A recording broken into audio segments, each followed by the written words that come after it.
And we are going to decide a champion one way or another at the completion of this race. 3 drivers mathematically still in competition and in contention to try to walk out of this race with, well, in the case of Julian, his 3rd career championship, or in the case of Kostic and Klindy, their 1st career championship. Joining me as, well, VOR championship, let me say that as well. But joining me as always is Lucas Moody. Lucas, we're going to slug it out here for one more run this season on an oval. We got 3 people in contention for the championship. And Julian, it's hard to believe that he has finished on the championship podium 11 times out of the 14 seasons that Velocity Online Racing has been around. And he's been on the championship podium 7 times, 7 seasons, the last 7 seasons in a row. But he hasn't won the championship since season 2. I think if there's one driver of the 3 that's looking to get the monkey off their back, it might be the host with the most, our admin here, Julian, who hasn't seen the top step of the championship podium since season 2. Yeah, and the other battle that we have to keep an eye on is, of course, that tied for 4th between Roden Eftink, the rookie, and Luis Nunez, who was your winner at the first outing of the Indianapolis GP. So not only do we have that very intense battle for first between Glenworth, Solowaj, and Altena, that battle for 4th is just as hot and just as fierce as well. And on the pole, and, well, we got a lot of help for Julian up front on the pole, and right next to him is, we got Liam O'Sullivan with a 19 flat, and Lal with also a 19 flat. They're going to be on the front row, and then we got Eftink, who will probably pick up that 4th spot alone once he takes the green flag today. He is in row 2 with Strauss. Row 3, we got Miriani and Inch.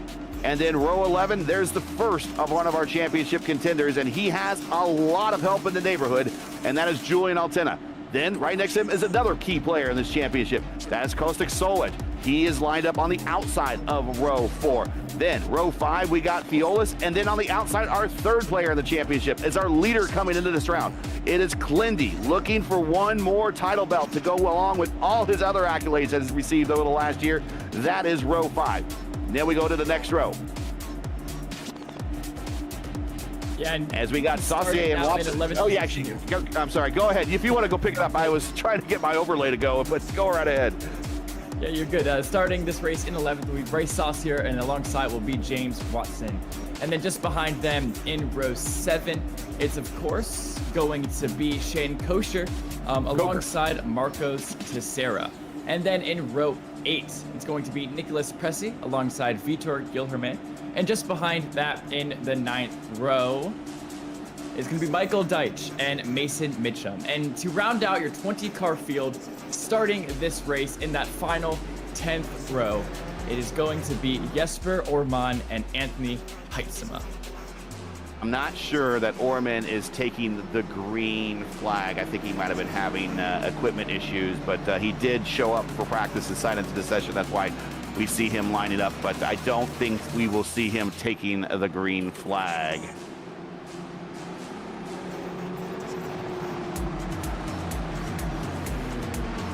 Well, pace car is pulling off, and now we have this long lead up to the restart zone here at Phoenix. The way this reconfiguration has worked, it just seems kind of awkward as Liam O'Sullivan has the field under his command as we go into IndyCar Turn 1. Getting ready to go green for the final time of season 14, and we're going to decide a championship 275 laps from now. Green flag as we are 3 wide with 2 of our leaders going into the dogleg.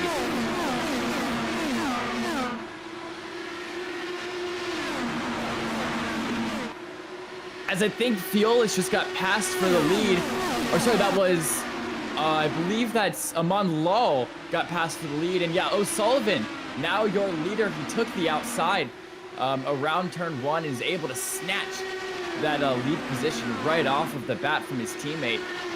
And I'm now looking to the championship battle behind. They're currently sitting 6th, 7th, but Glenworth fell all the way down to 11th position, so he's got some work to do if he wants to not let Altena and Solowaj get ahead of him early on in this race.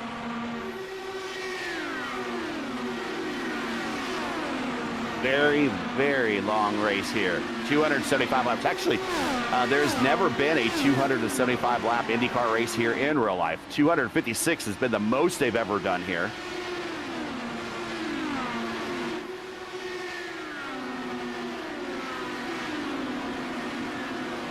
And there's one of our championship players, Kosick solo edge. On the outside is Miriani. Now he goes to the inside, going into turns 3 and 4. Remember, the overhanging specter of netcode is one of the things that constantly hangs over Kosick, and that's kind of what caught him out and making this championship a lot more challenging for him, as he was the leader coming into Milwaukee, but netcode contact with Clindy costing him his race. He comes out of Milwaukee a race ago in second place now, and now he's trying to chase down Clindy, but right now he's in a good position. He's ahead of Clindy on the racetrack in 6th. Clindy back at 11th. Yeah, but remember, Solo Weiss is going to have to do a lot more than that to beat Clindy in the championship, because he's currently 19 points behind. And the gap between 10th and 6th place is only about 8 or 10 points, I believe. So he's still got to make up a lot of time on Clindy. And Clindy fell back to 12th at the start of the race as I think someone's rear wing. That was Vitor Guilherme got into the wall there and net-coded a little bit of extra contact, but iRacing has decided to forgive the Brazilian and give him his wheel back. But that was definitely a little bit of contact and some floppy gear hanging from his car for about a half a lap. Yeah, we saw the big puff of smoke in the background, and it almost looked like it reversed the crash as the wing just kind of like snapped back into place. It's really weird what iRacing creates sometimes. And now Clenworth going for the over-under on Watson. I mean, that's just a beautifully done move. He's going to get it now into 3 as he sets it up out of 2, gets the move done into 3, and by the time the race is across the start-finish straight, he is back in the 9th position.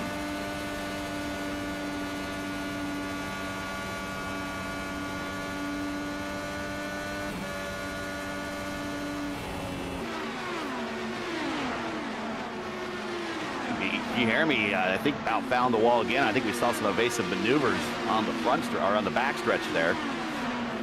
And please forgive me if, and I think he's coming to pit road this time, but please forgive me. I still consider turns 3 and 4, now NASCAR turns 3 and 4, turns 1 and 2 here at this facility. It's a hard habit to break. But Guilherme's coming to pit road, but back on the racetrack, Julian just kind of hanging out behind his teammate F-Tink. And I think Julian at this point just knows the best thing for him is to work on mileage and try to work with as best he can with his teammates to help the mathematics work out here and get him his 3rd championship. Yeah, but right now Alt is once again doing the same move that Clenworth did just a couple laps ago. Gets the run out of 2, sends it down the inside of 3. And by the time they exit turn 4, that 11 car will move himself up into 4th place past the 18th. And yeah, you bring up a great point of the mathematics with the fuel. We're estimating that these cars can go about 60 to 70 laps on a tank of fuel. So if you're able to extend it, get to the back end of that, that delta, like 69, 70, 71 laps, you can really put yourself in a good position and maybe even save a pit stop when everything is said and done. So I 100% agree. You're definitely going to want to do some lifting and coasting and not full beaming it every single lap after lap. You have to play the long game in 275-mile races like this one. But you have to lift going into NASCAR turns 3 and 4, just that end of the racetrack. But once you get on the power on the exit of 2, you're on the power all the way around this racetrack. Maybe a slight lift into turns 1 and 2 or old turns 3 and 4. But most of the time, you're going to be on the power all the way around until you get back to old IndyCar turn 1 or NASCAR turns 3 and 4. And you're going to crack the throttle just a little bit. Just to kind of give you an idea of how long IndyCar has been coming to Phoenix, even though they have been not going to Phoenix here for the last couple of years. They will return to the facility here in 2026. But between USAC, CART, the Indy Racing League, and IndyCar, the series is raced in Phoenix a total of 64 times between 1964 and 2005, and again between 2016 and 2018. And of course, it will return to the schedule in 2026. From 64 to 86, 2 races a year were held at Phoenix, and that is why it is one of the top 5 most visited IndyCar racetracks in series history.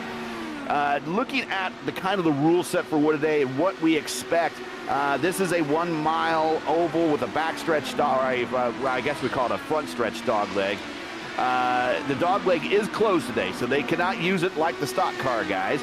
IndyCar actually, last time they were here, measured the facility at 1.022 miles, but we are using the math that iRacing gives us today, and that is exactly at 1 mile. We're doing 275 laps, 275 miles, or if we're checking IndyCar, it's 276.022 IndyCar miles. There, like I said, there's never been a 275 lap race here. The longest has always been, or ever been, has been 256. As you mentioned, Lucas, the fuel stint is about 60 to 70 laps. That could be anywhere. We expect anywhere to do anywhere between, if we stay green. And right now we've done a pretty good job of staying green in these 21 to 22 laps into this race. Anywhere between a 6 and a 4 stopper. A 6 stop, the window opens at lap 45, 46. A 5 stopper, lap opens, the window opens at 55. And a 4 stopper, the window opens at 68, 69, somewhere in there. I don't think anyone's going to be able to do a 3 stopper unless we have lots and lots of caution. 100% fuel, 6 sets of tires, 45 mile per hour on the speed limit, and no green-white checker because this is IndyCar. We don't do that here. And there are the IndyCar waiver on. We got contact going into, I believe this is turns 3 and 4, and that is going to be Miriani's one of them.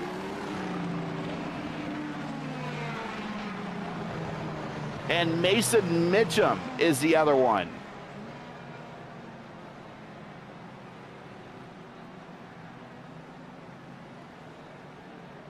Oh, pace car's taking a big drift there. As, 24 laps in, we get our first big contact, our first caution of the night. But all up front, O'Sullivan, Law, Altschner keeping it relatively clean. This happened further back in the field. Oh, and he just gets up into the wall. Well, let's watch this again. He on the exit of turn 1, he gets really close, and then he just kind of comes down off the wall, and Mirani just kind of comes down in the Mitchum. I mean, it's going to be up for stewards to decide what happens, but from my point of view, and anybody watching in chat, they can make a determination there as well. It looked like Mirani just kind of angled himself down in the Mitchum, whether he thought Mitchum was going to give him room or something. I don't know. Yeah, to me it looks like Mirani got a little bit loose out of 4, already started overheating those rear tires, and then by the time he got to the exit of the dog leg, he wasn't really able to keep his rear under control, and that put his car at a really, really awkward angle, and put his that is what caused the contact into Mitchum there at the end. So I really just think he overheated his rear tires coming out of 4, and through the dogleg wasn't able to recover.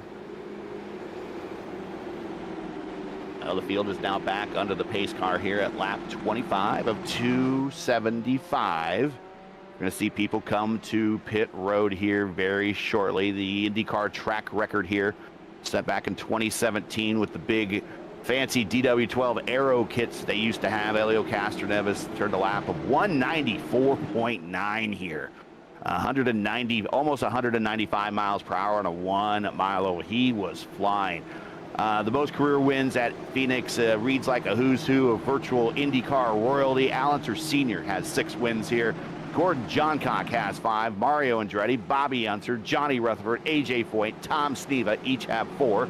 Rick Mears with 3. Tony Kanaan, Sam Hornish, Ari Leyendyke, Lloyd Ruby, there's a name we don't talk about very often, and Bobby Rahal each with 2. Your defending winner here from the last time IndyCar came here, as we're getting ready to go green here at lap 27, is Joseph Newgarden. He is tied with Scott Dixon with most active wins here at the racetrack, each with 1.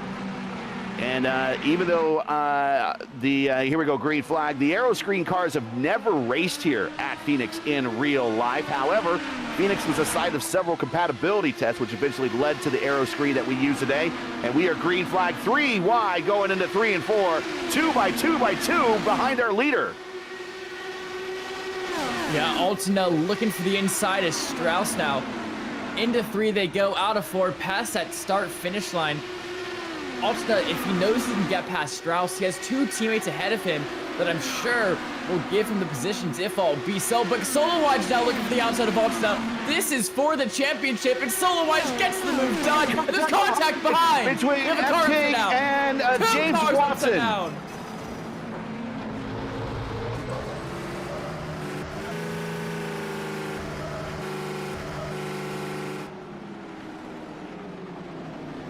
And there was a contact between Rodent Eftink and James Watson started this.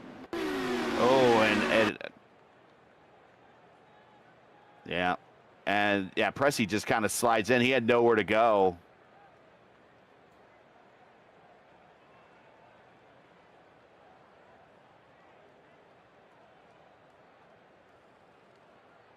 Wow, that's brutal. He just kind of flew on in there. Presley really had no place to go. He was kind of locked up against that wall with the car to his inside. The way the car just like acts as a sort of makeshift ramp and just catapulted Presley's car over the top there is really scary. And Clindy, he had to take a base of maneuvers on that. Almost ended his day. And as a result of him stopping a few laps ago at the last caution, he's going to pick up the lead. Watching from Pressey's point of view here. Watch this. Oh, he was behind Clindy. Clindy ducks out of the way, and the next thing Pressey knows, there's cars sideways in front of him. You got to keep in these Indy cars, you sit so low. You really need to keep your eyes downrange as much as possible. And the second you see a puff of smoke, you got to be on it because the closing rates on these cars are so extreme that before you knew it, he's in the zone and he's part of the incident. Yeah, that is such a great maneuver there from Glenberg. Quickly, look how quickly he's able to get down the track. Fiolis as well doing a great job of avoiding it. And there's another look at the 39 car up on his halo. And the way Pressey's car just gets catapulted off of the 18 is so bizarre. And he just keeps flipping and makes huge contact into the wall. Well, two early cautions back to back here in the between lap 20 and 30. And we are currently under caution right now. Clindy has picked up the lead. Deitch in the Larson livery. I guess he's trying to channel a little bit of Larson luck from when Larson won the championship here, the Cup Series championship a couple weeks ago. Then we got Saucier, O'Sullivan, and Lawyer top 5 getting ready to go green, but Clindy, by stopping at lap 25, decided to stay out, and he's going to pick up the lead. So track position for our points leader as he's bringing the field through turns 3 and 4 and getting ready to go green, and the green call, and we are already accordioning up in the back. Fiola's having an issue. Yeah, and O'Sullivan instantly dropped high. Now he's back down low, looking for the move on to Deitch. He wants that second place back, but going for second, he falls to 4th, and now under attack from Amon Lal in the 13 car behind. And that once again shows that you have to balance the risk and reward, because now O'Sullivan, who is just fighting for second, falls all the way down to 5th with his team boss behind him, who's once again in that championship battle. So I don't think O'Sullivan's gonna fight this one for too long. He might just be inclined to let Altena pass him by very quickly here in one of the next few corners. And that's 2 Altena Autosports cars right in front of the head of Altena Autosport there in the blue car. That is Julian. He is one of your points contenders, points finalists coming into this race. And 2 of his teammates right in front of him. And if he needs to put the order in to move over, they will move over and allow him on through and give him 2 free spots if need be.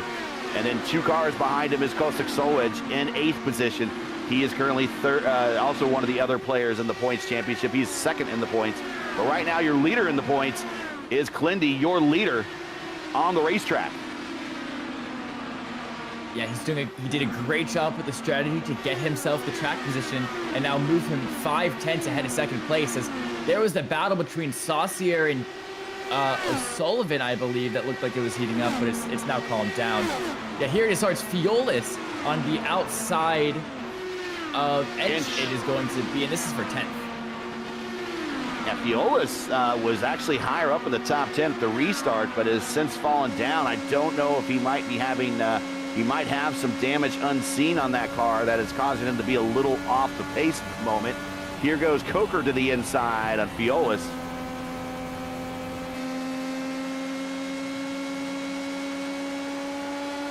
He's just trying to keep that car there on the inside. Look how much momentum you have on the high side here at Phoenix. The low line doesn't get you much.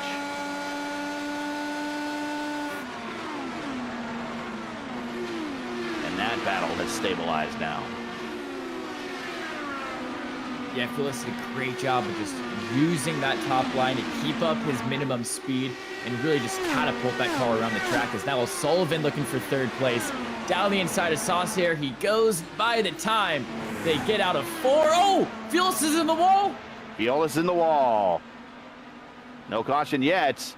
He's waiting for the caution. He did a bit of a delay and tow it out. I don't know what happened there.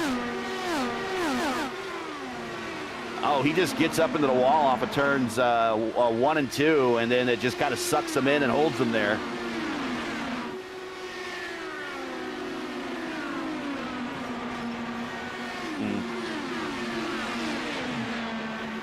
Closest battle on the racetrack is this one we're watching right here.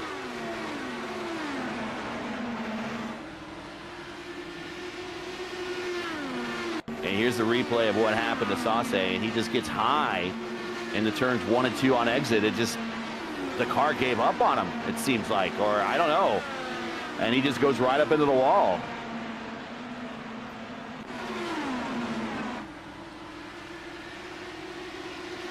O'Sullivan around tight, and now we still have this battle between Saucier and Law. They're side by side just behind him. Ooh. Yeah, Law down the inside. Oh my gosh, nearly makes contact with Saucier. And Law is just struggling to get past this 07 car. He really wants to move up into 4th so that his teammate Altena can follow him. They can start making their way through the pack. But Bryce Saucier, the rookie of the series, is doing a great job defending the other notable rookie of the series, Amon Laws. Now we are on board with Altena as he's just kind of forced to sit behind the 1307 as he almost gets in the wall with the dirty air. That is scary. Wow. You're almost into the wall there. I just saw the angle and I'm like, that is not good. And he gets around Law, which I think he was wanting to do, and they just need to make it work because Law was not able to get around Bryce, so I think that Julian wanted to take a stab at it, but that battle's not over yet because also in the mix is Strauss.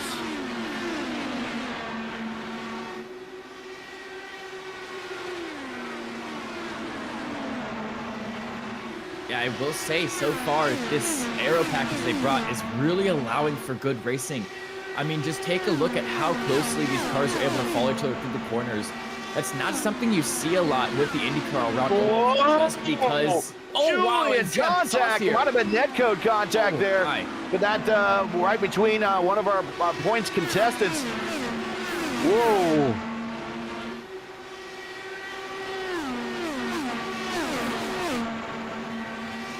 But yeah, things are really starting to heat up here. You see Altena getting really, really aggressive on the back of Bryce Sauce here. He knows he has to get past his 07 car quickly, or Clenworth is just going to keep extending that gap. Fuel saving out front.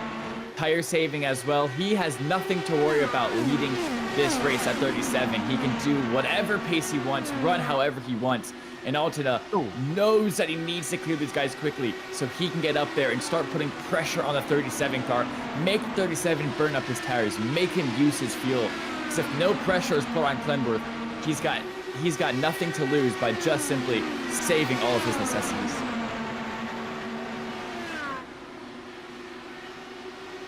This is the 7th time we have been to Phoenix in this series. Went back in season 1. Pablo Diaz-Francis won that race over Oscar Gonzalez and LGN, and it was a necky podium sweep there. That was season 1. Then season 4 we returned. Julian got a win here, and a great race with Nick Sudik. Yours truly was high as second in that race. I finished 8th. And then in season 7, Jose Grandio over Julian by 6 seconds. Cesar Cabral finished 3rd. Then in season 11, we had a double hitter here, a day-night double header. Bruno Miranda won race 1 over Julian, and race 2 was Jesper Orman over Forsyth, but Julian finished 3rd in that particular race. And then the last time we were here in season 12, Jesper Orman over Liam O'Sullivan, and Seb Alexander finished 3rd. But Julian has a win and a number of podiums here. So looking to capitalize on his good luck here in the past to try to put an exclamation point on this season. And we got a car spinning, taking out Strauss, and we are cautioned. That is Saucier and Strauss coming off of NASCAR turns 1 and 2. Yeah, and the contact started between Lal and Saucier. They got into each other a little bit. Saucier gets loose up into the wall, couldn't save it. And unfortunately for the 28, collected Strauss with him. Yeah, it just seemed like Lal just kind of came up and was expecting Bryce to lift on the quarter exit. I don't know. I mean, you just can't take the line if you don't if there's a car there. So that's what caused the contact. And then Saucier then comes down the racetrack and spins into Strauss, who is an innocent victim. And we only started this race with 19, and now we're going to be down probably another 2 more cars. So attrition is starting to dig into this field, and we have an extraordinarily long race. Guys, it's a really weird contact because there is definitely a slight bit of netcode that starts Saucier getting loose and pushing him up into the wall. And now we're going to cut back to live as we have some pit stops going on. O'Sullivan, as you see our pole sitter, right there, taking tires and fuel. Clenworth does appear to be the first one out of the box, though. Yeah, Clendy managed to get that track position and come to pit road and get a slightly faster bit of work done on his car. And he's going to come out as the leader. Liam O'Sullivan is now 2nd. Michael Deitch, he is 3rd. Julian in 4th. Aman Lal in 5th. That is coming off of pit road. Everyone did come to pit road this time at lap 55. So everyone now is back on the same strategy.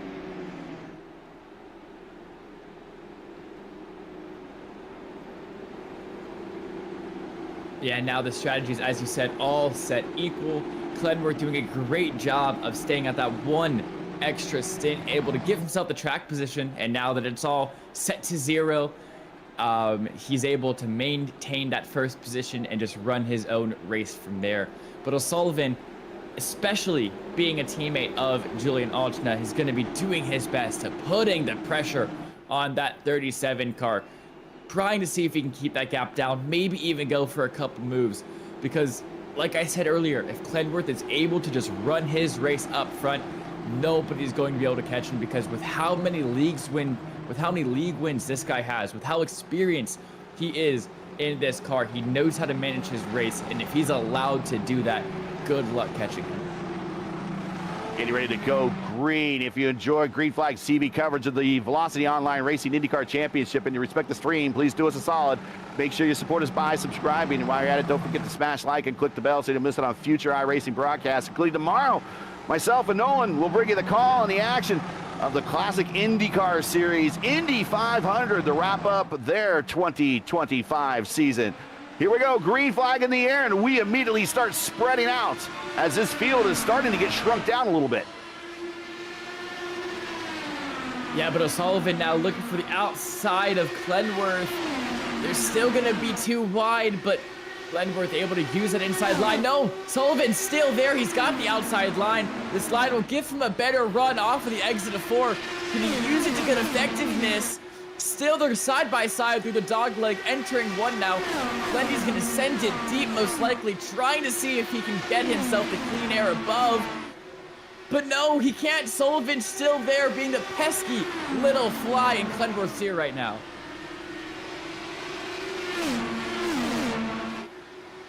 The dog leg, 2 by 2 up at the front. And then we have right behind, then we have a lone car and Deitch, and then we have Altena with Solwedge side by side. Solwedge gets the position now. And Liam O'Sullivan gets the position over Clindy to take the lead.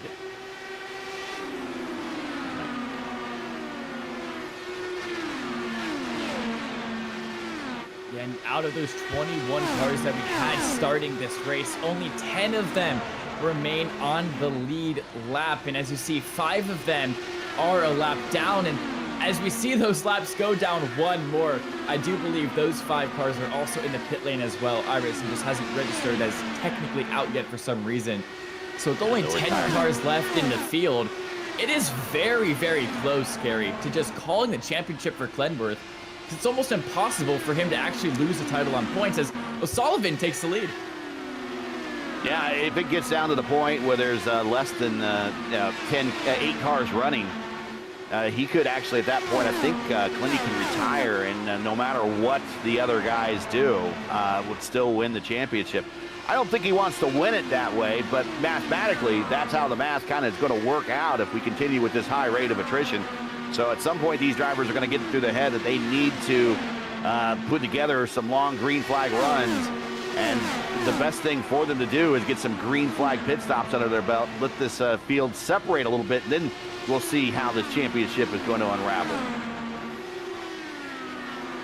As now here's the battle for 5th. This is Lal down the inside of Deitch. The rookie's going to get that move done. The exit at 2, and Deitch even having to lift a little bit as Lal sending a pretty aggressive slide job up into there. But Amon Lal, he's been a great driver all season. Excellent rookie season. I mean, he's had multiple podiums. Currently sitting 10th in the standings, yeah, and had a win as well. So it is a great start for the Altena Autosports number 13 driver. Currently sitting 10th in the championships, but with Tessera currently running 10th, Christensen not being in this race, and Heitzema running 7th, Lal looking to maybe finish 8th or 9th in this standings once everything is said and done.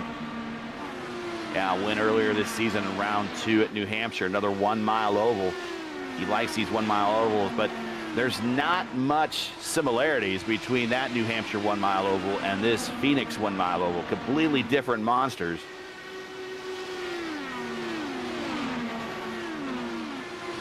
Julian taking a peek to the outside. He likes that high line through 3 and 4 for as long as I've known him. I call it 3 and 4. But as long as I know him, that end of the racetrack, the wide end of the racetrack, he has always been one of the guys that always goes to the high line and makes it work. He is taking a peek to the high line right now on Kostic. Look at that, Kostic down to the yellow line. Julian staying high, getting that clean air on those front wings. Gonna get a big run down the backstretch now.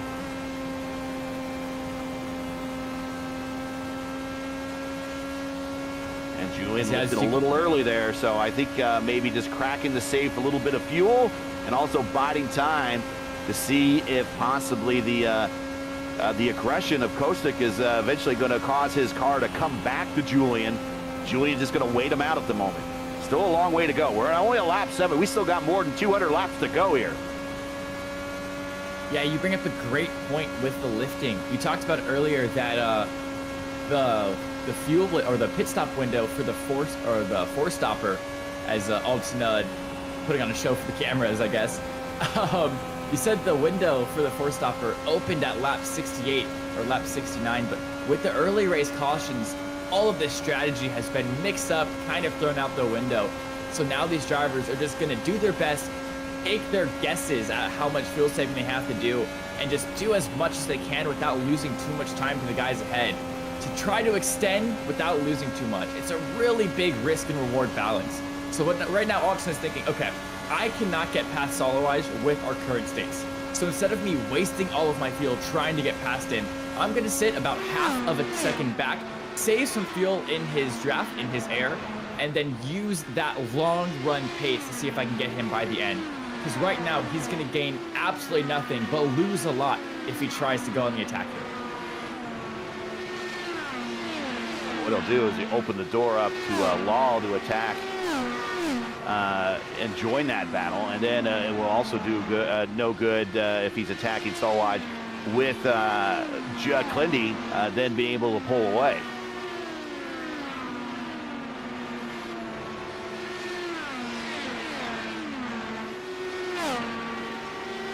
This is still your closest battle on the racetrack. This battle right here between Kostik Solwaj, Julian Altena, and Aman Lal.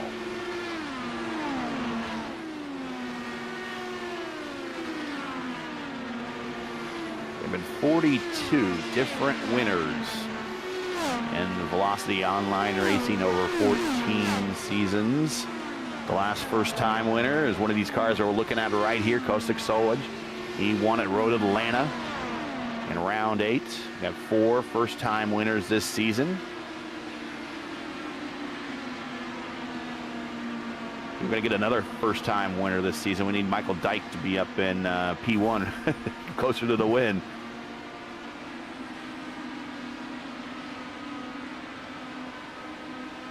Yeah, as if you now look at your timing tower, iRacing has just now ruled Saucier and Fuelless as quote-unquote out. Hasn't done it yet with Eve Tink, Watson, and Strauss. I guess they're still in the session.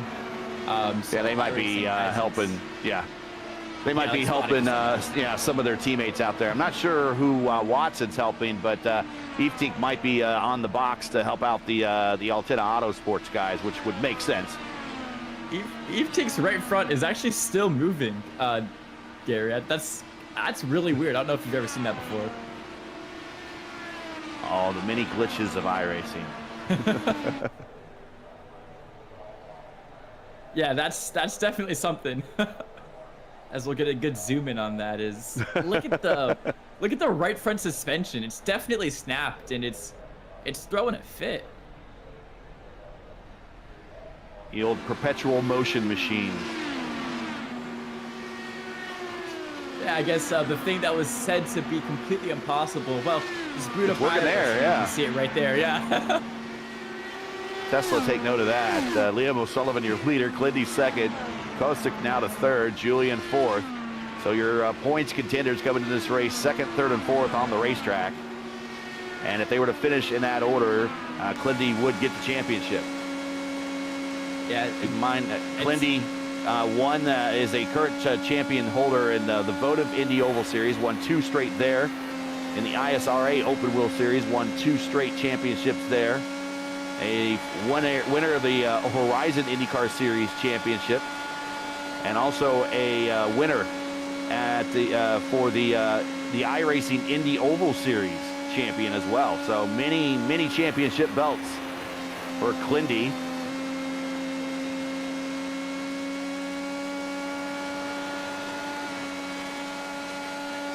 And I was just gonna say, I don't know if you've ever heard the like sort of joke, sort of phrase, but the hardest part about making a perpetual motion machine is finding a good place to hide the battery. As I've always found that a funny joke, because it's, obviously perpetual motion can't be true. So if you are trying to make a perpetual motion machine, you better find a place to hide the batteries in it.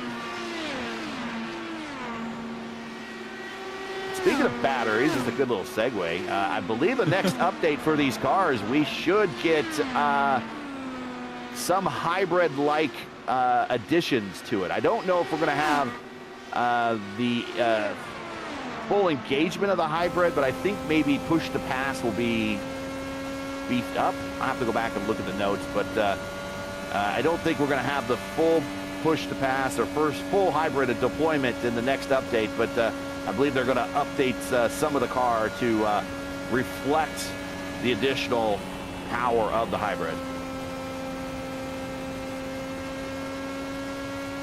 Yeah, and riding on board with Becerra, I love that we get to see this. You can see his roll bars are set to 5.4, which is really, really conservative. Essentially what that means is he's feeling a lot of lack of rear grip coming into and out of these corners. So he's setting that front roll bar to really conservative, setting it super, super stiff. It's going to give him a little bit less turn in, but it makes sure his car is more stable, make sure that he can keep it on the racetrack. It looks like Altena also running the same roll bars, unless it's one of those weird iRacing things. Yes, where that's it sets everything to equal. And just an iRacing thing. I was gonna get ready to say, yeah, go through every other car, and you're gonna see they're on the same. But that is information that in a fixed setup race, and well, let's just start talking about the IndyCar community in general. IndyCar community in general, they guard their open setups like trade secrets, like they are national secrets that you don't guard any higher than some of the teams guard. But when you get into fixed setup races, believe it or not, the roll bar and the weight jacker settings are just as closely guarded, because that is really one of the only settings that you have that you could change in the car to make your fixed setup car behave differently or perform better than somebody else. So that's why they don't show that here, because somebody that's sitting, quote-unquote, on the box, let's say Eveteek, right? He's sitting on the box for Altena Autosports. They can say, hey, man, check your cams and see what roll bars Clindy's running. And then they can go in there, and then everyone can change their roll bars to Clindy, and then, that's not even allowed in real racing. So I'm glad iRacing kind of protects that a little bit, but the numbers you see on the wheels are just there to fill a space. Yeah, that definitely does make sense coming at it from that perspective.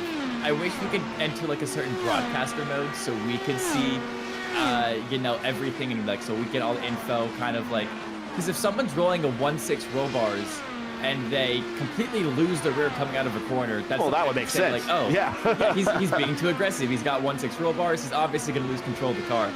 Unfortunately, because of this protective series, or protective precaution that iRacing puts in, it does definitely make sense that they do that.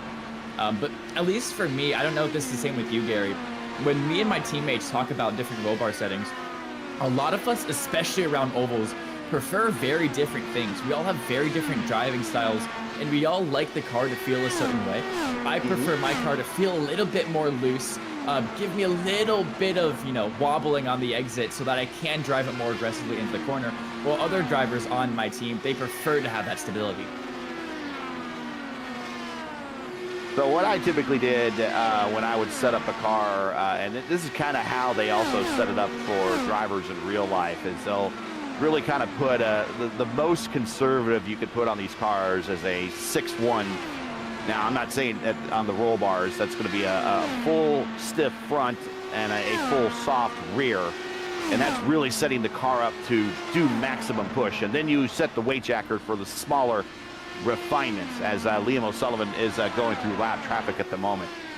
So I typically start at a 6.1 and then adjust with the weight jacker. And then if I find that I'm putting a lot of weight jacker adjustment into that, that means I need to know, okay, that probably means I need to go back to my bars again.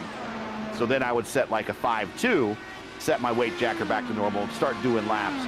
And then if I see that I'm still tight, I can add more weight jacker and see if that would help me rotate a little bit more. If I start adding a lot more weight jacker, then maybe I need to be at a 4.3.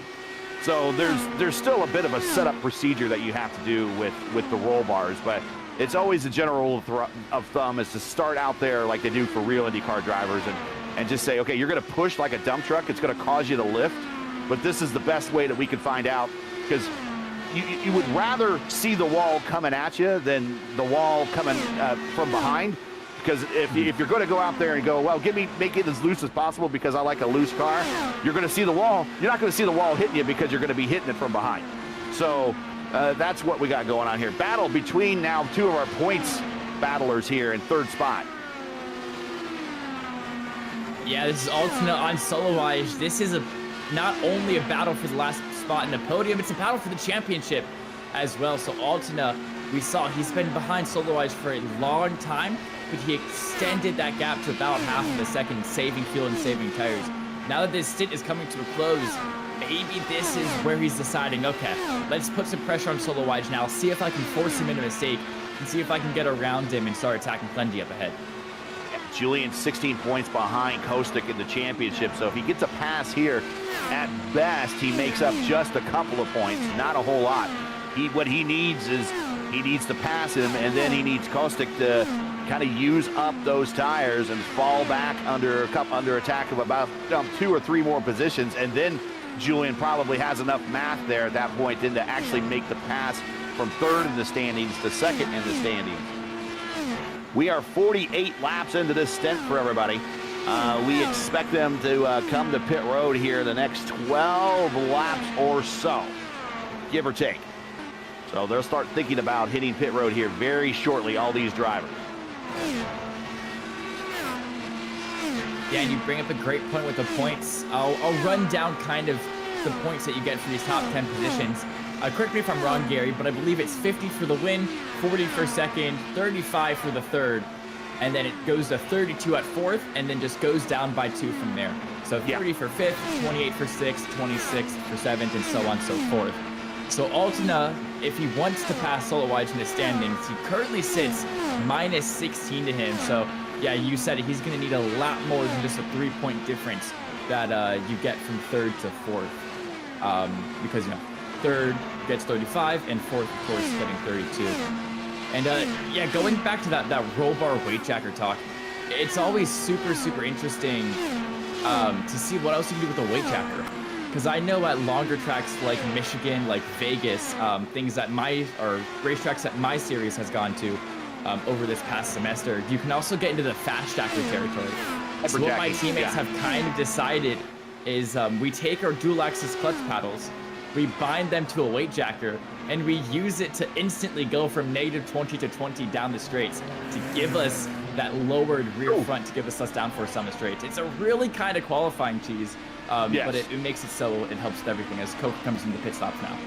What's going on there is the weight jacker controls the ride height of the right rear portion of the race car. So if you go -20 and you lower it all the way, that is pulling that rear wing down out of the air, and that's been one of the small strategies that have been kind of uncovered through the course of the history of this iRacing. I think it was one of the Brazilian drivers that kind of decided that figured it out first. Is like, if I go -20 on the straights in Indianapolis and then I just pop it up to +5 or whatever as right before I enter the corner, I'm still going to have all my stability, but I'm going to have less drag down the straights.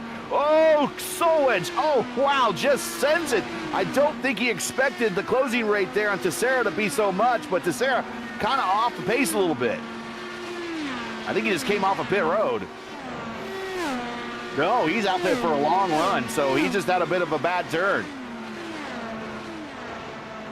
Yeah, I'm trying to remember which driver. I believe it was Takuma Sato was the driver that last attempted fast tracker in a race in the IndyCar. It's definitely much harder in real life, as you know, us in iRacing, we have a lot of different buttons we can map on our steering wheel, a lot of different tools that we can have at our advantage, where I can literally just have a paddle that instantly changes it up and down 40 within the blink of an eye. As now Deitch coming down to pit road in that 17 Kyle Larson painted machine. I really do like the blue and orange that McLaren gave him on his IndyCar paint. I remember seeing it for the first time at the Indy 500 a couple years back, and I'm like, dang, that car looks good. It's kind of a joke livery for the IndyCar community. It's along the lines of also when you see someone in the lineup, we call it know your weapons. And typically, and if you get into official races and you see a bunch of guys enter the official race with the Larson livery, or it also used to be if somebody was using the Oracle Red Bull Verstappen livery. Those drivers always seem to be the most dangerous and would always cause the most wrecks. So people just typically avoid the Larson liveries and those and the Verstappen liveries as well, but they're kind of a bit of a joke in the community. But Michael Dyke has done a pretty good job today. He's not kind of gotten into any trouble and has been keeping the reputation of the Larson livery, at least today, mostly clean as our leader is on pit road. Yeah, he's coming down pit road now, and yeah, if I see a Red Bull car in a road race, if he goes for the overtake, I am letting him have it. I do not want any part of that battle whatsoever, as Clenworth as well coming down pit road. So yeah, you said it, Gary. I don't remember how far we are into the stint, but you said it 12 laps ago that we expect pit stops in 12 laps time, and well, yeah, here we go. Yeah, O'Sullivan in at 60 laps, Lindy in at 60, Kostik Solwich at 62 right now, Julian at 62, Lal at 62, Hatsuma at 60. So now we can start. Let's just say that we've got this field down to the point that there's not going to be a lot of Kostik, and I'm going to knock on wood here because I might be jinxing it, but here is Kostik coming to pit road. But let's just say that we got this field whittled down to the point that this is what we're going to have, that this is what we're going to finish with, and we're going to finish under green. And so we're looking at 60 lap stints now. And that we just had Clindy come in at 116. So we'll break out the old calculators now. So see, at 116, 176, 236. So we'd have to do 2 more stops guaranteed. Yeah, and then that 236 would be your last stop, and at that point, that stop doesn't have to be a full service stop. It's just enough to throw new tires on and throw just enough fuel in to finish. Here is our leader, Julian, on pit road. Yeah, so it seems like that's going to be the consensus for a lot of these drivers is pit stop right here at lap 116 to lap 120, and then 2 more stops will get you to the end of the race with, as of course you were just saying, that second stop being slightly shorter. Maybe you'll save about 2 seconds at most. Hatsuma on pit road for his next stop. He picked up a little bit of the lead here.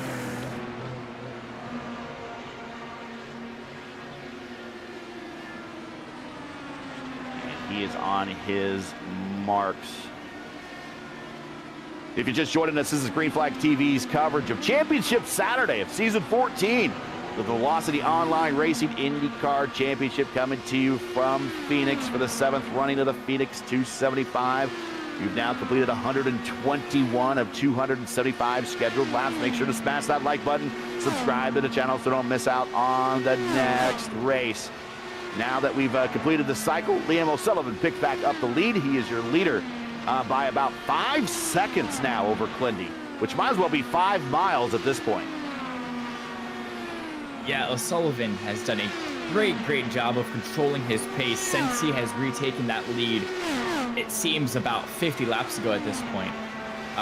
Done a great job, extended the gap to Glenworth, and has just really kept it at that 5 to 6 second mark, which shows a good, control of pace. Not pushing too hard to wear your tires out, but also not saving enough to where you're allowing Glenworth to get that draft back and pull that gap back down to where he is in attacking range. And Altna, even after the pit cycle, still right behind Solowaj. So unfortunate for the 11, not able to get past the 95. Still a long way to go.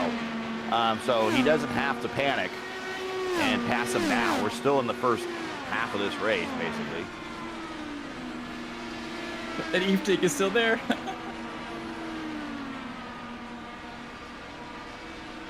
Elon Musk, take note. There you go.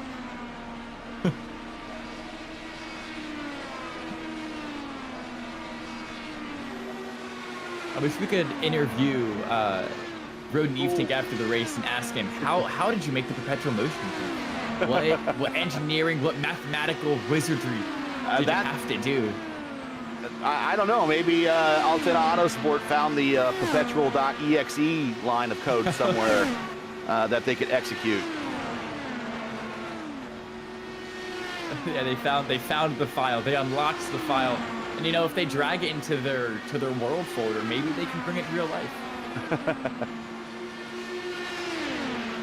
Just the modified version of griphack.exe as Altena goes to the inside in the turns 3 and 4 of Kostik. And I'm not sure what happened to Kostik, but Julian just caught him in a heartbeat, and now he's under attack going into turns 1 and 2.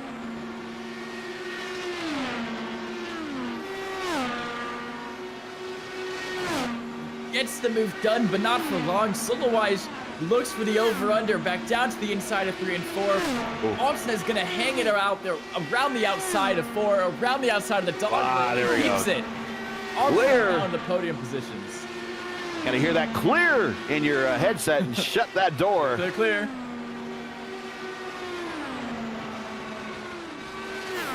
As yeah, their battle interrupted our conversation of the executable files. Whoa, Altna.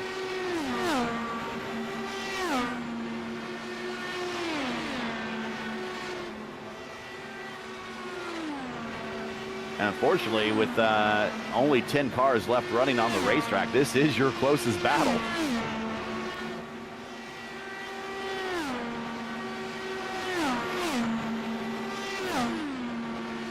Julian's starting to inch away just a little bit. Just a little bit.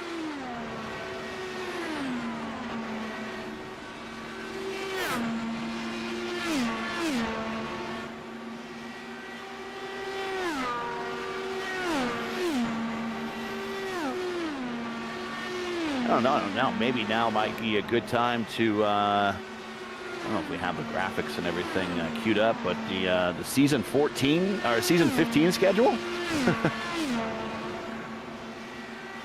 The season 15, okay, season 15 will kick off for the series. It has been announced, and you can learn more about it on the Velocity Online Racing Discord, but it has been announced, and it will kick off with the 400-mile event at Auto Club Speedway on January 3rd. Man, I tell you what, don't look too far behind Clindy, because I think Julian is starting to rope him in a little bit. Yeah, no, I think you're right. That gap has definitely decreased. It's now down to just 0.8 of a second. Here are the last 3 laps of Glenworth. Those times don't make sense. As we're gonna, we'll find some. Oh, it's the gap to leader. Okay, I don't know why I thought that was lap time. Yeah, even Glenworth losing time to O'Sullivan as well over the last couple laps, which does make sense if we'd be losing time to Altna as well. So Glenworth maybe not able to find everything out here today, but this is all he has to do, if we're being honest. Last 5 laps average for Clindy has been a 20.1, whereas Julian's been a 19.9. And the last 10 lap average, Clindy's been a 20.1 as well. Almost his 10 and 5 lap averages are almost identical. But Julian has been even faster over the 10 lap portion at a 19.940. So Julian very slowly roping him in here, 1 lap after another. That time by Clindy with a 20.2, whereas Julian with a 20.0, so a 20-point flat. And he is the fastest race car on the racetrack right now.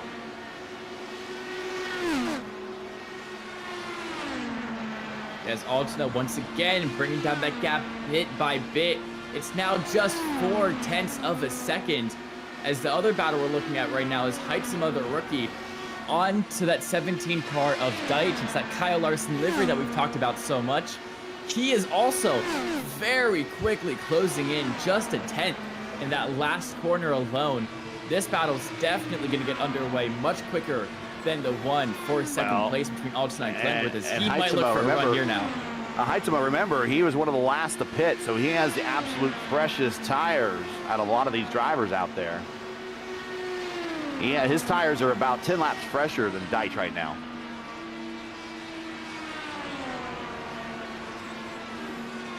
And the track conditions have gone up. The temperature is 116 Fahrenheit. Remember, we started at 108. We're at 89 on the ambient. It's a hot day in Arizona.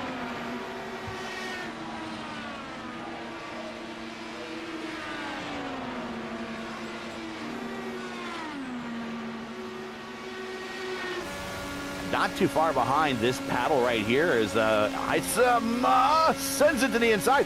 It's actually Clindy and Julian as well. They're just behind this battle.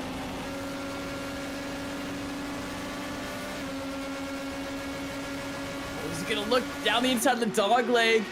Now entering NASCAR's turn 3 and 4. Heitzema has the inside line. Deitch not able to hold it. He could have cleared him if he wanted to, but it would have been a bit of a slide job. He gets him though on the straightaway.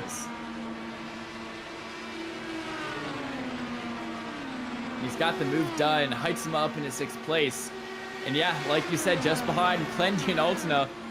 battling it out, threatening to lap these guys again, because I believe they're already a lap down if I'm not mistaken.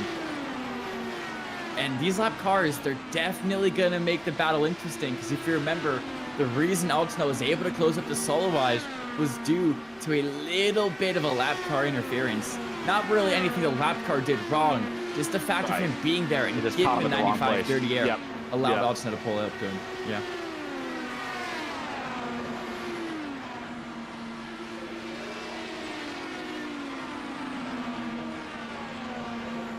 Heitzema's having a good day. He is up 13 spots. And that leads to the next question. Hey, Gary, what's the farthest back that any IndyCar driver has ever won a race at Phoenix? That would be from the 26th starting position, dead last, in 2000. Oh, it's getting tight through here. Buddy Lazier won here at Phoenix in the lone win for the Riley and Scott chassis en route to his 2000 Series championship. So back in the older days, I guess it was a little bit easier to pass. But Julian has caught Clindy. Now, catching Clindy's one thing, passing him's another.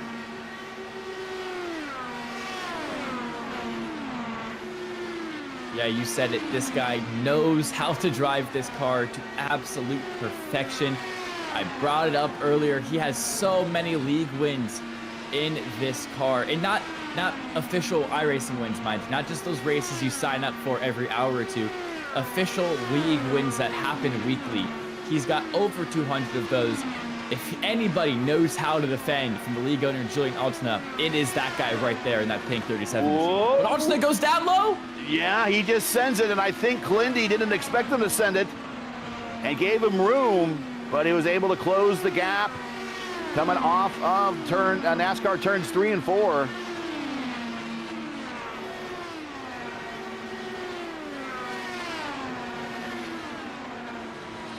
Try to take a peek on the outside. Can't get up there too high, though, because you'll run out of room.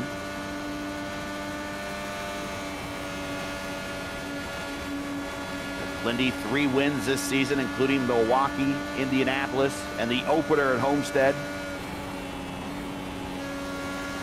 Here comes Julian off the corner to the inside. We're going to drag race at the line, and that high line right now, after 36 laps of these tires already for both these guys. Whoa! Julian, big run to the inside, and he clears him. Now, Clindy, did he make a strategical move and say, I'm just going to lay back here and get into the draft and try to save? Or Clindy's just knowing that the worst he needs to finish is 8th, and he's still mathematically pretty comfortable right now? Yeah, I think that's just a championship move. You could definitely tell he lived it a little bit. He forfeited that inside line. I mean, you know what he's thinking, Gary.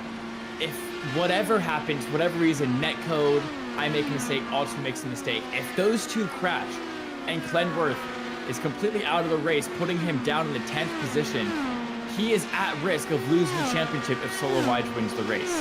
If he just sits here, even if it's 3rd position, he has that championship on lock. It was definitely just a smart move, more of a metagaming type thing, to where I do not have to battle this, even if he passes me.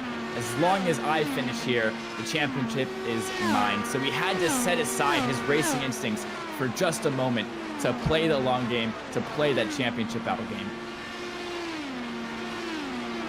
Discretion versus valor right there. Discretion wins that battle.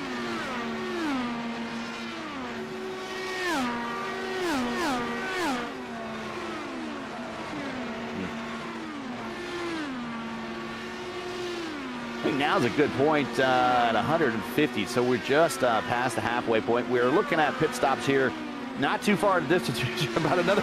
Remember when I said pit stops were about 12 laps from now? Well, we're getting right into that neighborhood. That might be a good time to run an ad, and we'll be right back with the next round of pit stops and completion of this race here at lap 158. Don't go anywhere. This is VOR Championship Saturday right here at Phoenix for the Phoenix 275.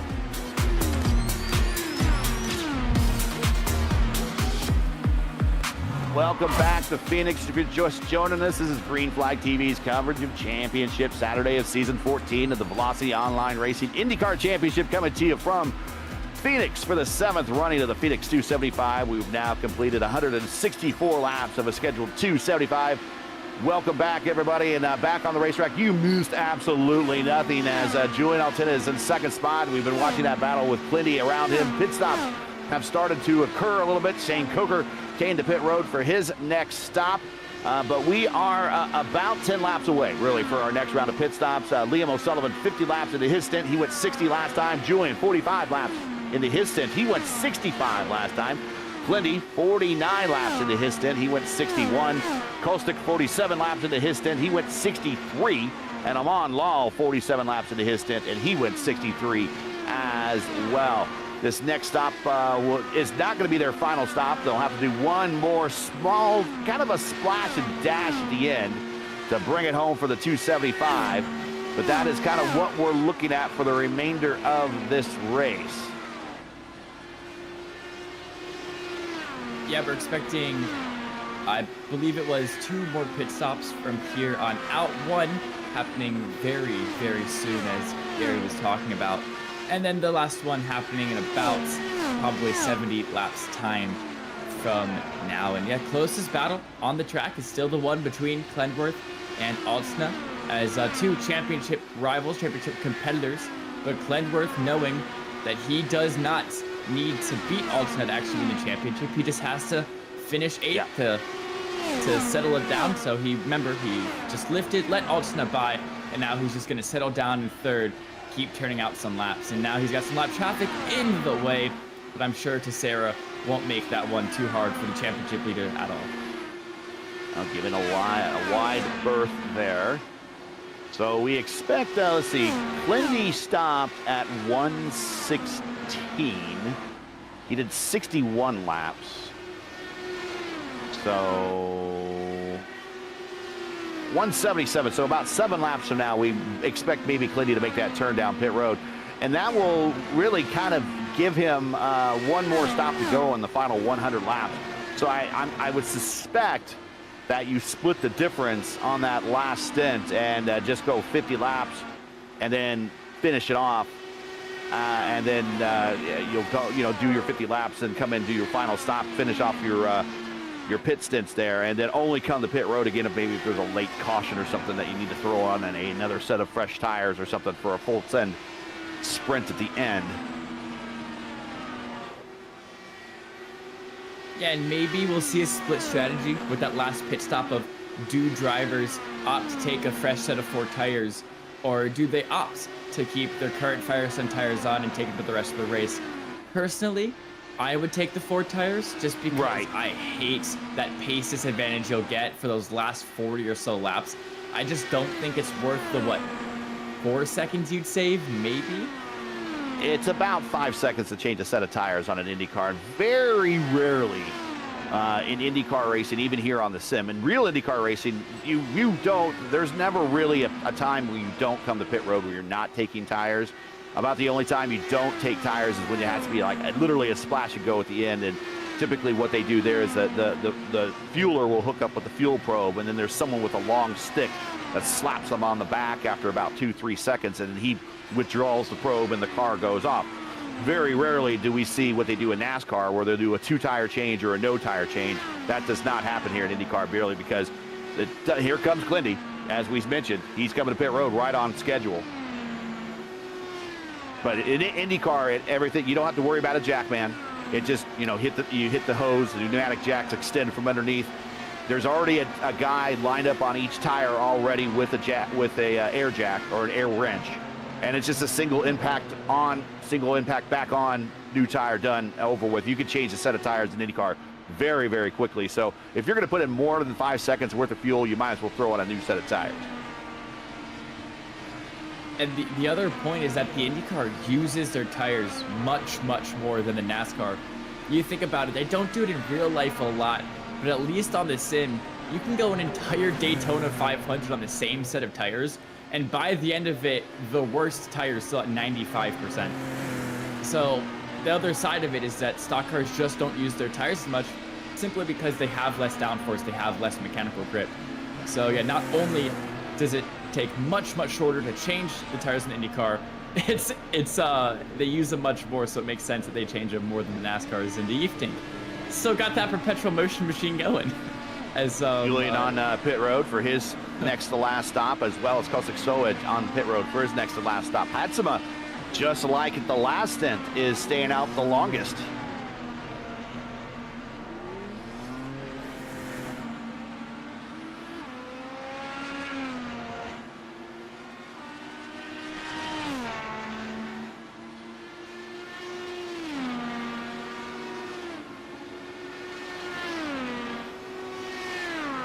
See when Hatsuma makes that turn down pit road. He went 65 on his last stint. He's at 58 now, so if you go by those same numbers, we've been green the entire time. He's got at least another 7 laps or so before he makes the turn down pit road. He would really like to see a caution right now. He would trap, well, actually, it wouldn't trap a lot of the field a lap down, but it'd give him a ton of track position. At best, or at worst, he'd go back to 6th spot.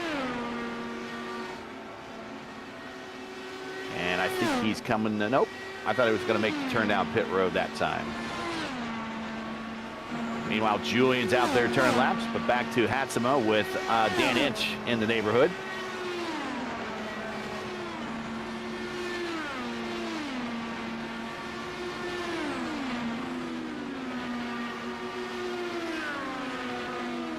Of course, Phoenix, site of one of the biggest IndyCar upsets of all time when Jim Guthrie got the win over Tony Stewart in '97 for his one and only IndyCar win. One of the many one-hit wonders that have happened over the history of IndyCar racing happened right here. And it wasn't like he backed into the win. He had a dominant car all weekend long. And then after that, kind of disappeared from IndyCar racing, never to be seen much of or heard much of again, but still goes down in history as one of the winners of an IndyCar race. That was a real David versus Goliath story between that Guthrie team and that Team Menard team. Team Menard team was kind of the super team at the time in the Indy Racing League. They had all of the finances and all of the technical information. Here comes Hatsuma to pit road, down on the apron through the dogleg, trying to stick close to that inside wall, and now he needs to get down to that 45-mile-per-hour pit road speed limit. And now, unfortunately, he's on that button for a very, very long time. It's just the way, the nature of this race course and the way it's been reconfigured.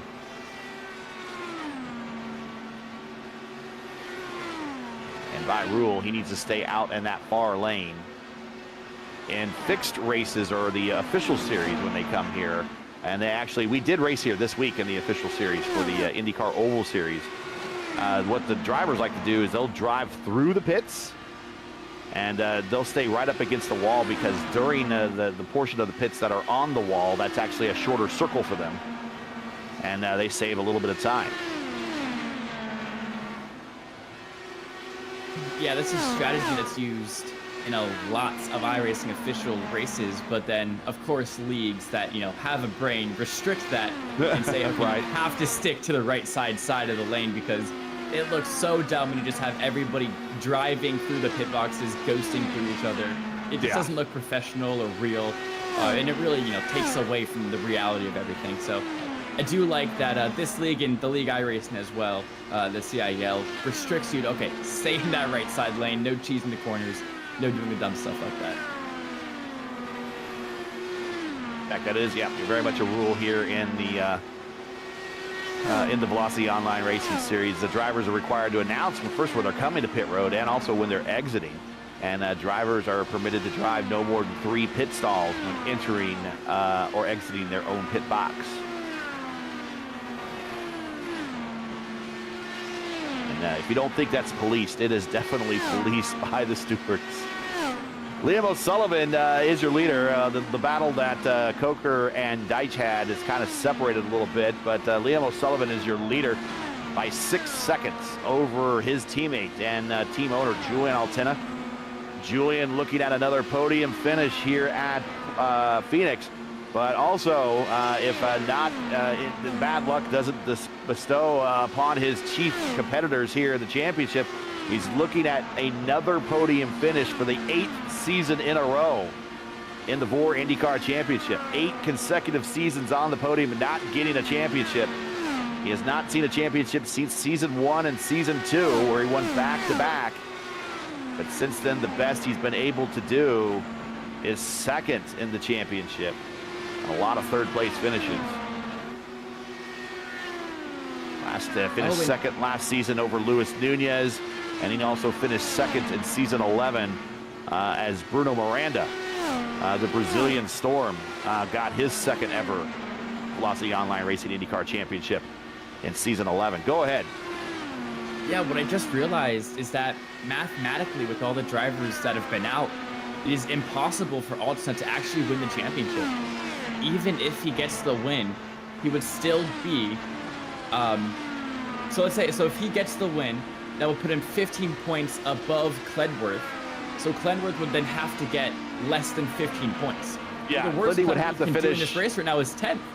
Right. Which is so the scenario coming into today's race is Altsna, for him to win the title, needs to win the race, and Clendy needs to finish 16th or worse, and Kostic needs to finish 4th or worse. Right now, Kostic is in 4th, but Clendy's in 3rd, and there's only 10 cars running, so even if Clendy were to park it right now, the worst Clendy could do is, you're right, 10th place. And so Julian really is kind of eliminated from championship contention.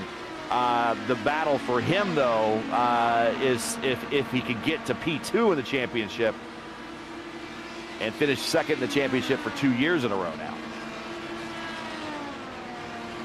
Yeah, and that would be a hard call that Altsna and O'Sullivan have to make, because winning a race is such a good feeling, especially a race you started on pole and was dominating so much of it. I don't think that they're going to make the call to switch those 2 cars around, definitely not for the race win, even if it would mean, Gary, Altsna being able to leapfrog solo wives in the championship. I don't think we'll see that level of team orders. Yeah, I agree, yeah.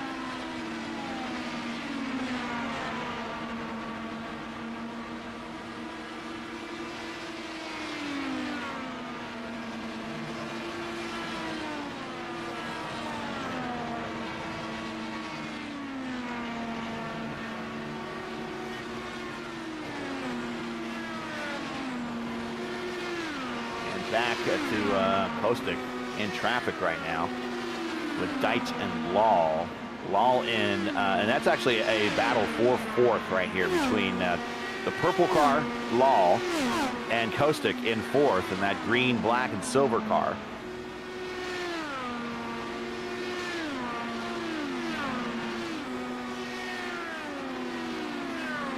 We now have 75 to go here at Phoenix.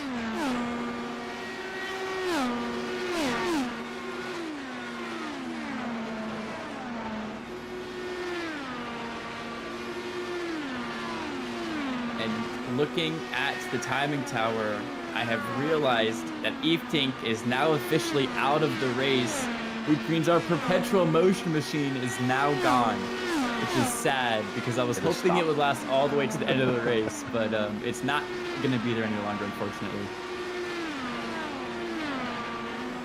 10 cars still running here. 22, actually 19 took the green flag. We had as many as 22 show up for the practice, but for reasons, 19 took the start. Bit of a rough, I should say that. It was a pretty easy go on first 20 laps or so, and then we started getting the elbows out for a lot of drivers. And between laps 20 and 30, had a couple of cautions that reduced his field quite a bit. Coker going to stay to down low and allow those 2 cars for 4th and 5th to go on by.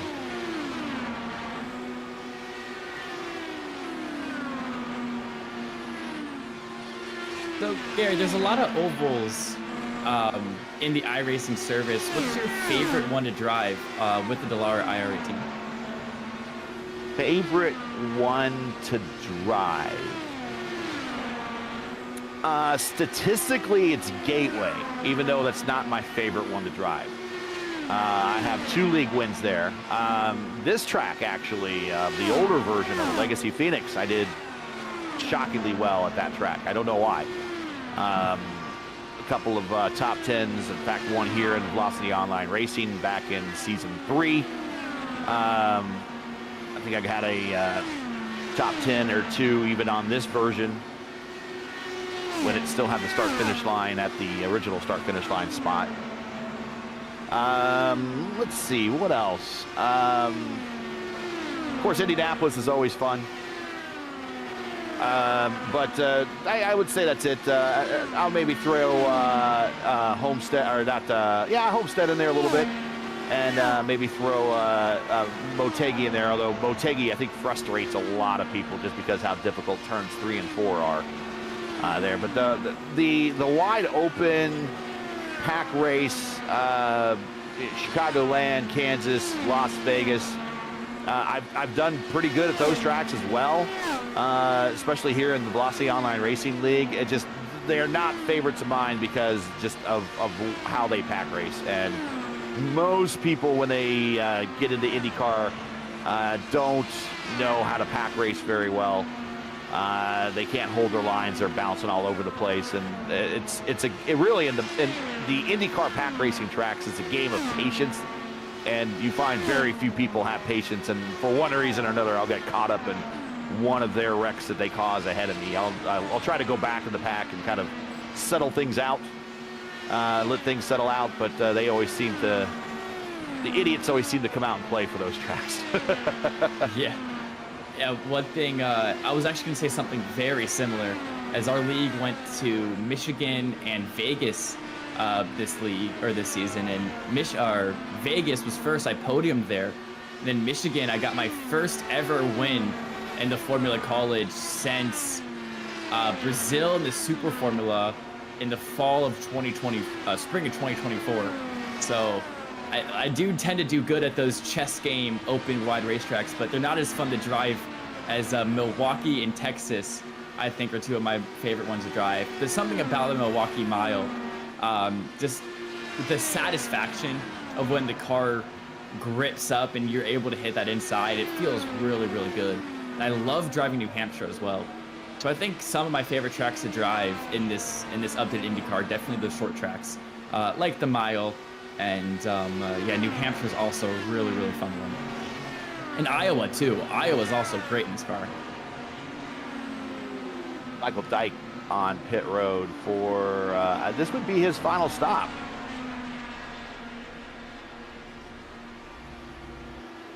Oh, and he withdraws. So we now have 9 cars remaining.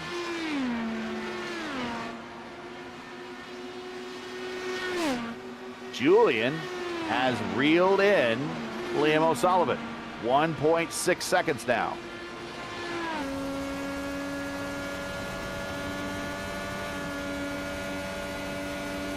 And he's got Hatsuma in front of him. He's using Hatsuma as a little bit of a pull down the straights. Hatsuma dives to the inside, lets off the gas, allows Julian on by. So we'll ride with Julian. We're riding with Julian right now. And he is in 5th gear. He is not changing gears at all. Listen, he's on the power 100% all the way through 3 and 4, or 1 and 2, if you want to call it that. And then he's going to lift just a hair. Drops the gear.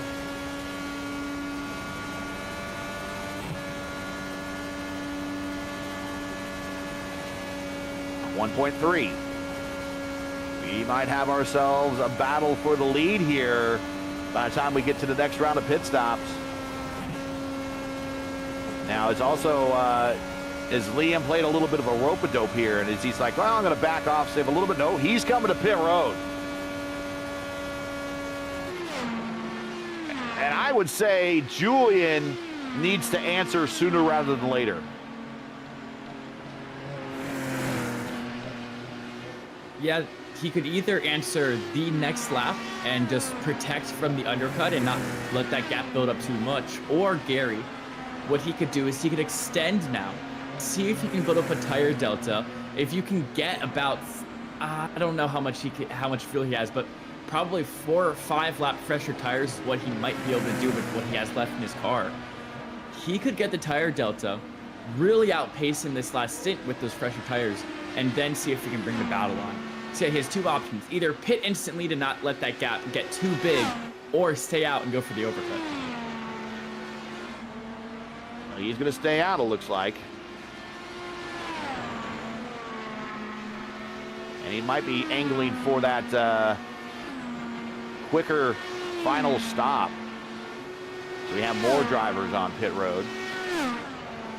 That's Amon Lal for his final stop. Julian had a big lift. Ooh. And just in front of Julian is Liam. So there is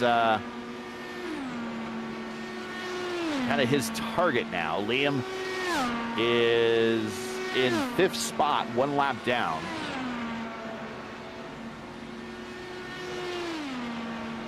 Julian's doing all this in 4th and 5th gear, and most of it in 5th gear because it's not changing the gear very often. Here he comes, pit road for our leader.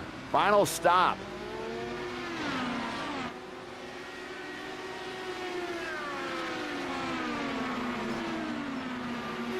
Yeah, it's Amon Lal now coming out of pits. Little close an exit there with Hexam, I believe that is. And Altena, yep, as well, coming down pit road. As you can see him dropping on the timing towers. The left machine now going to slow it down, get down to that 45-mile-an-hour number, and find his blue pit stall. Here comes Clindy pit road. So Clindy picked up the lead briefly, and now he's coming to pit road to answer the call.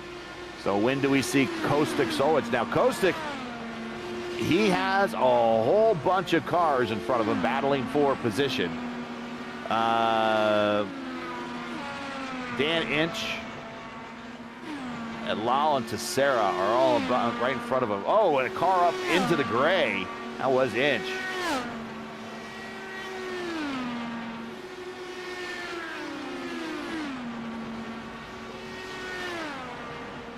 Lindy's down and away.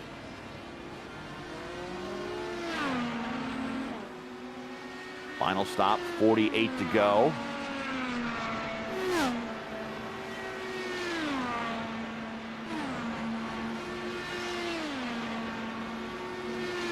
Now, a quick little trick when you are at Phoenix or any other racetrack that is about 20 seconds long for a lap. If you're ever curious how many minutes are left in the race, you can simply just take the amount of laps to go and divide it by 3. So we have 47 laps to go, which is I believe 15.6667. So we have about 15 minutes and 40 seconds left of racing action to kick off here. And that works essentially because 20 seconds is about 1/3 of a minute.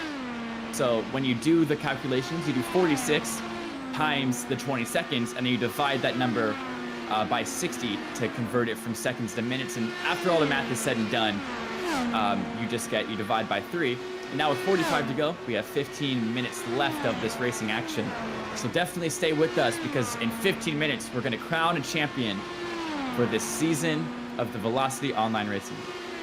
You got it once again. If you're just joining us, you are watching the Velocity Online Racing and GreenFlagTV's coverage of round 9 of 9, which is Championship Saturday. The Velocity Online Racing IndyCar Championship coming to you from Phoenix for the 7th running of the Phoenix 275. Where currently Kostik Solwitz is your leader, but he is due on pit road anytime here in probably the next 5 laps or so.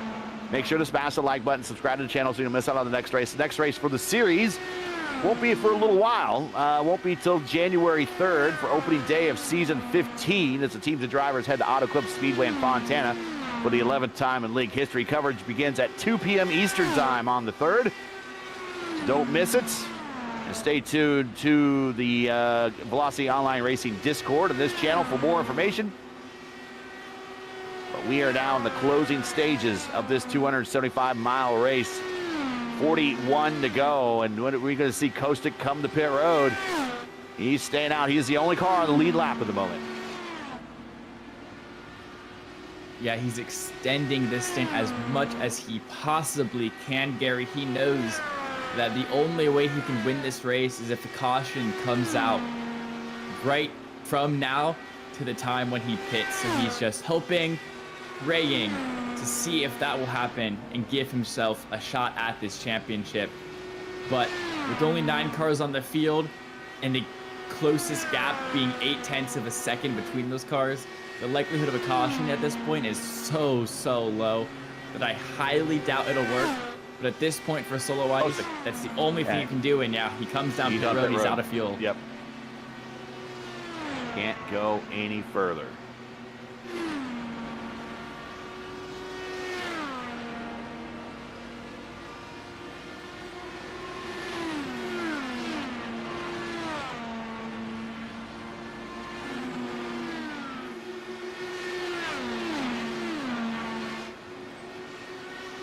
Now that battle that we saw as the pit stops were occurring is a lot closer now. Julian is there on the attenuator and is bringing the attack directly to Liam O'Sullivan.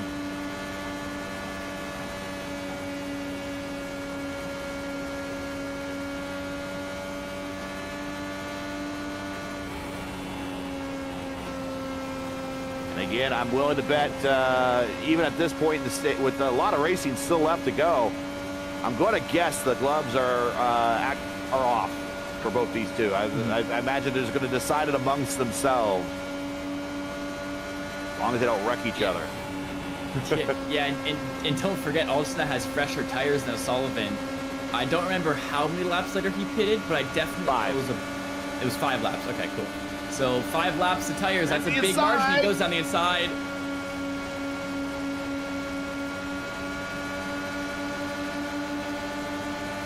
Side by side through the backstretch. It's like the start of the race here, formation. And Liam gets the lead back as he slides down in front of his boss man. The 11 and 12 cars.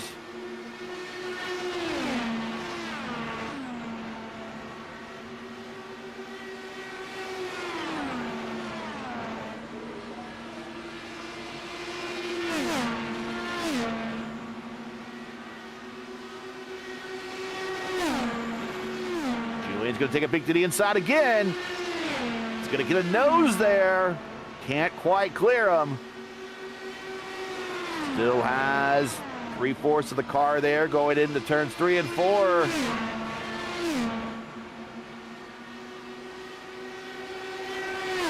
Again, we're going to go side by side. Julian gets a nose.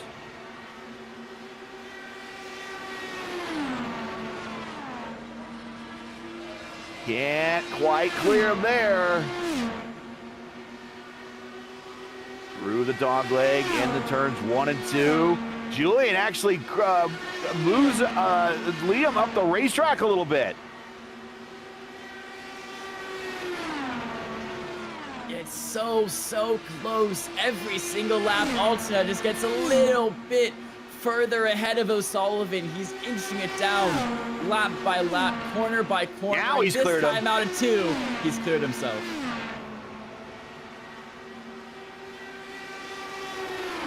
He cleared him on the racetrack, but not enough speed. Now Julian goes to the high line. He's going to use the high line to defend there.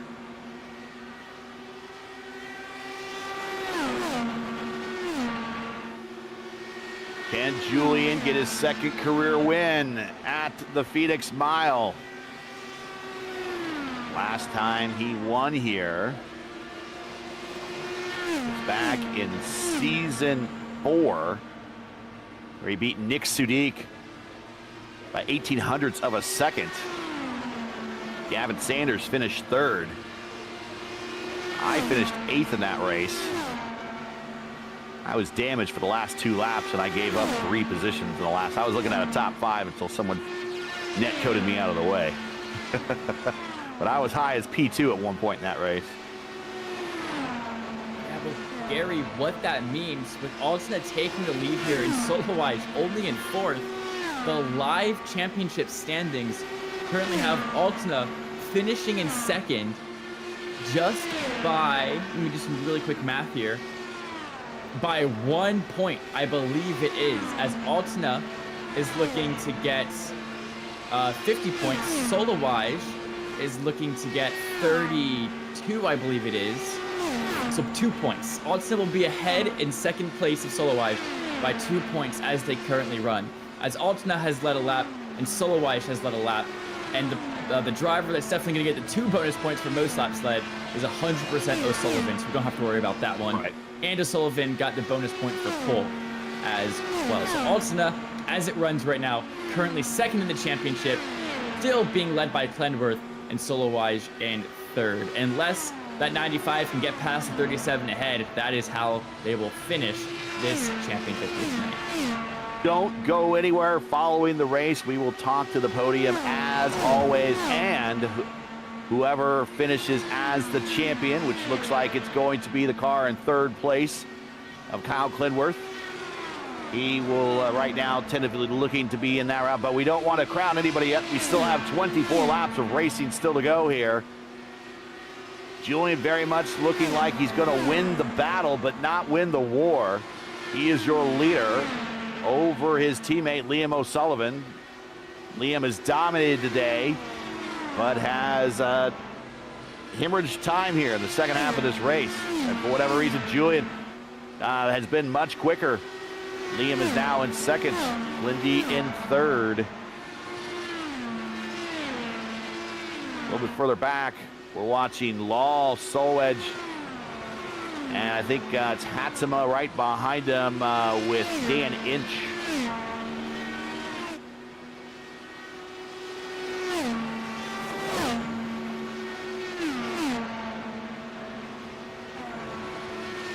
Yeah, you bring up a great point. O'Sullivan, a dominating force for a lot of this race, as Kosher looks like he has as well parked the car. So 8 cars are left running in this race, which means, Gary, if one more car gets out, we can officially crown Clenworth as our champion, as it is mathematically impossible for him to finish worse than 8th position, which means it would be mathematically impossible for him to lose on points. But going back to that alternate O'Sullivan strategy, I think what it was is every single cycle, pit after pit, alternate just extended a little more than O'Sullivan. Yeah. So by the time they got to this last stint, he has 5 lap fresher tires than O'Sullivan, was able to use that pace advantage to get past the 12 car and take the lead of this race.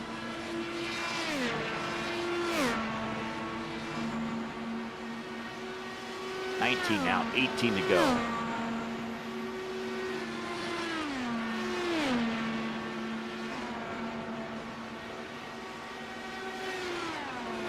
Julian, if he gets the win today and his 152nd career start in the series, will get his 13th career win. Liam O'Sullivan in his 38th career race, looking at his 21st career top 5, and Clindy only in his 10th career race ever, now in his 11th career race today in the Velocity Online Racing Series. 3 wins, but he's looking at his now 5th top 5 and 8th top 10 en route to a series championship.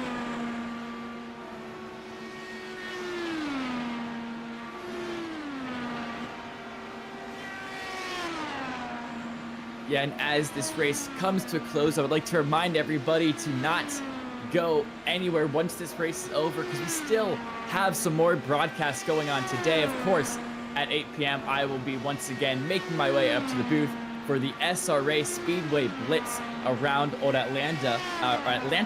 And tomorrow, it's going to be Gary making his way back into the booth for the Classic IndyCar Series' Indianapolis 500. And of course, we have a multitude of other races happening throughout the week, although I will say definitely less because it is Thanksgiving.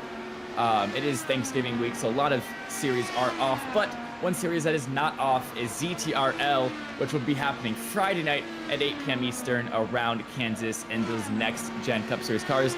And here it is. Here is the schedule for the week. As I said, SRA, CIS, those are your next 2 races. We have the Mid-Atlantic Racing Series taking on Talladega at Tuesday, and then ZTRL at Kansas is Friday.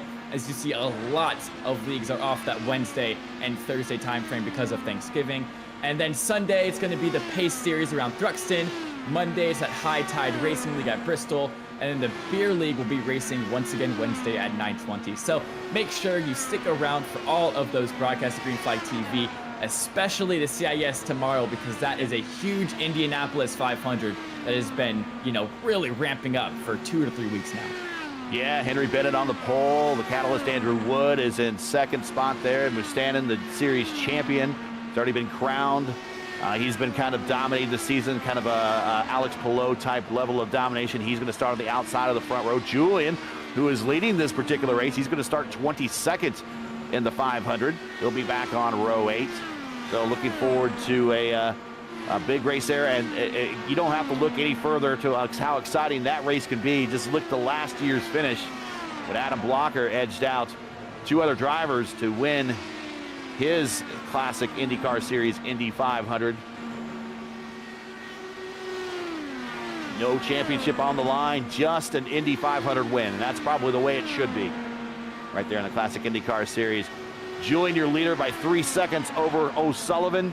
But we're watching right now Kyle Clinworth, who is now about 8 miles away, 7 miles away now from, now 8 miles still, 8 miles away from getting his first VOR Series championship.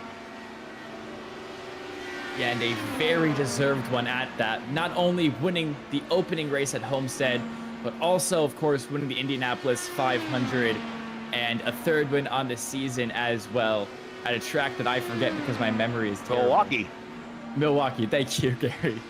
Definitely an earned championship, and finishing on the podium here today shows that he has the vigor, he has the strength to, fight out these 275 laps, 275 miles, the race of attrition that it was tonight. He has the wit to fight it out and finish it here in 3rd place, most likely. 5 to go here at Phoenix. We get to about 7, when we get about, I almost said 7 to go. That's the wrong direction, Gary. What about 3 to go? The next flag will end it pretty much. Now at 4 to go. Julian just needs to hit his marks, bring this car home. A dominant second half of this race. Last quarter of the race has really been his. Last third of the race, he spent it chasing down O'Sullivan. Once he passed him, now he's pulled out to now a 4-second lead.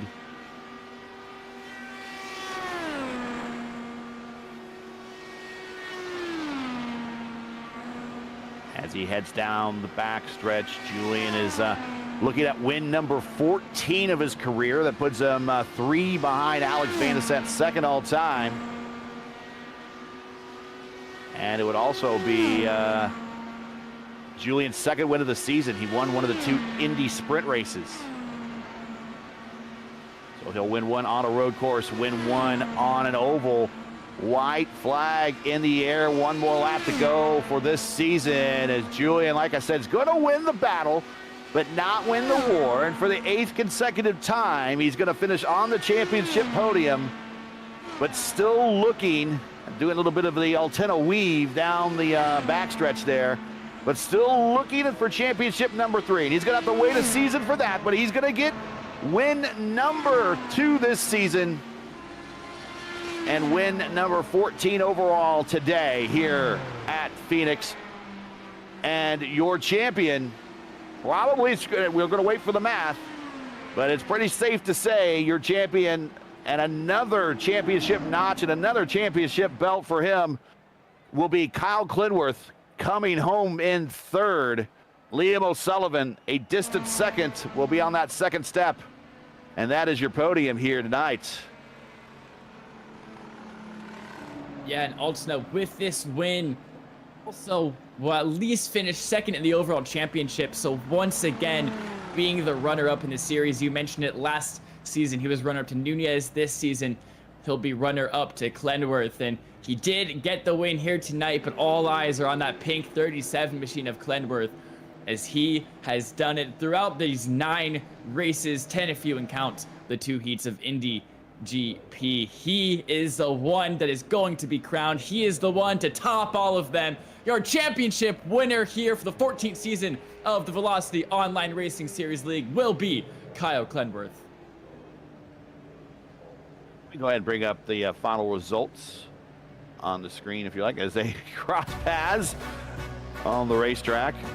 But Julian with the win, Liam O'Sullivan coming home in second, Glindy third, Godsoe in fourth. And really, I would say each one of these championship contenders coming into this race did exactly what they needed to do. It just, the math didn't work out, unfortunately.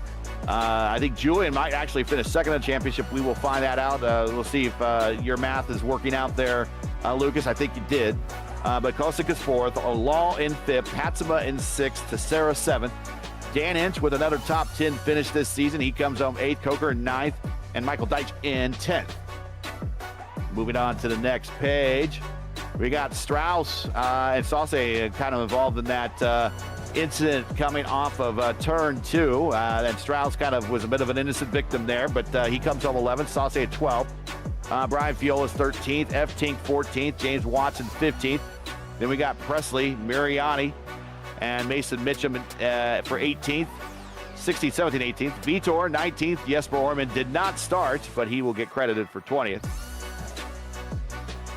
And Sebastian Dufresne, I think, will also get credited for 21st. But that is 19 cars really started here, and 20 and 21st did not take the green flag.